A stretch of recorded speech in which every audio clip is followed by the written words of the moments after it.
Today on Frugal Friday, I will be showing you how to make your own coasters from photographs. This Frugal Friday is sure to add an extra touch to be unique to your coffee table or as a thoughtful personalized gift. For this DIY, you will need tiles. These were a little rough to find, but I ended up being successful at Rona as opposed to Home Hardware or Canadian Tire. I lucked out and got them for 12 cents a piece. Photos, obviously printed. If you have a photo printer like myself, you can print them at home.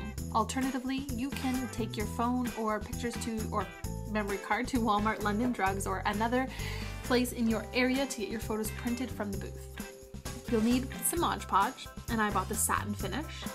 You'll need paintbrushes. The finer the bristles, the better, as it creates a nice smooth finish.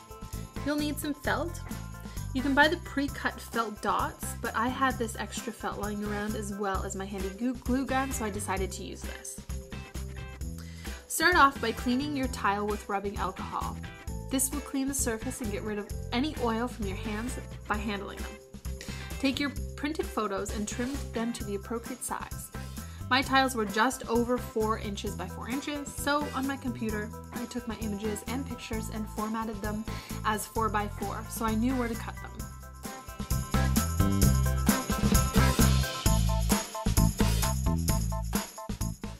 Take your brushes and apply a small coat of Mod Podge to the front of the tile. Place your photo on the tile and very gently push it to the tile for it to stick. Let this dry for about 10 to 15 minutes. During this time, make sure to keep checking just to ensure that the photo has not risen off the tile. If it has, just gently push it back down. Now it's time for your top coat. This is where that fine brush comes in handy.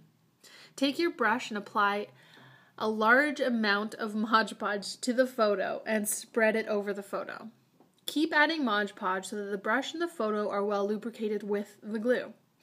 If there is not enough glue and the brush is too dry, you run the risk of smearing the ink on the photograph. The photo looks white, but the glue will dry clear. Leave your towels to dry for a few hours.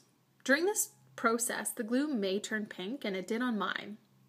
And I had a mild panic attack, but it was all good. I left it to go, and it dried just as clear, a little spots of pink, but it actually worked pretty well with these photos. So just be very careful.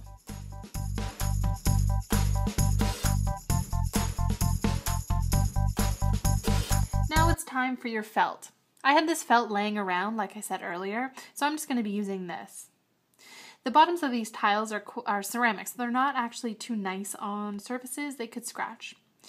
So I'm going to be using my scissors, cutting a nice long strip of this felt, just straight down. I'm guesstimating here. What I'm going to do is I'm going to obviously cut this. Then I'm going to fold it in half, cut it, then take those 4, cut them in half, and cut it in half, etc., until I get the size of square that I'd like. If you don't want to do this, you definitely don't have to. You can always buy those pre-cut. They either come in squares or circles, and they've got adhesive to the back already. So if you'd like to go that route, that is a-okay as well. In this case, you'd need glue of some sort, and I'm using my handy-dandy glue gun, which I love and adore. So once you've got all of those squares cut out, take the glue gun and be very, very careful. If you are nervous about this, just make sure to keep your hands clear and something to put on the desk. As you can see, I put some photo paper. So grab a piece of felt, and I'm doing a kind of an X formation of the hot glue, as you can see, and then I'm just going to put this onto the tile in the corner. Again, be very careful because it's quite hot. You will also want to do this a little bit quickly on either corner because we want to make sure that it's nice and level. So as the glue is not 100% dry, what you want to do is you want to flip it over and just make sure it's laying flat. You don't want it to go all kind of bumpy or anything because having something on it and it going all wobbly is super annoying, so we want to make sure that it's nice and even. By now the glue is probably dry. And there you have it. There's the bottom of your tile. So that is it for my DIY coasters. I really hope that you enjoyed this video. And if you decide to recreate this, then definitely tag me in Instagram or Twitter all of your pictures of your recreations because I love to see it. Also, subscribe to my face for more Frugal Fridays as well as Makeup Mondays, Tuesdays, Tresses, TAGtastic Thursdays, and for more generally awesomeness. Have a wonderful day, and I will see you all in the next video. Bye!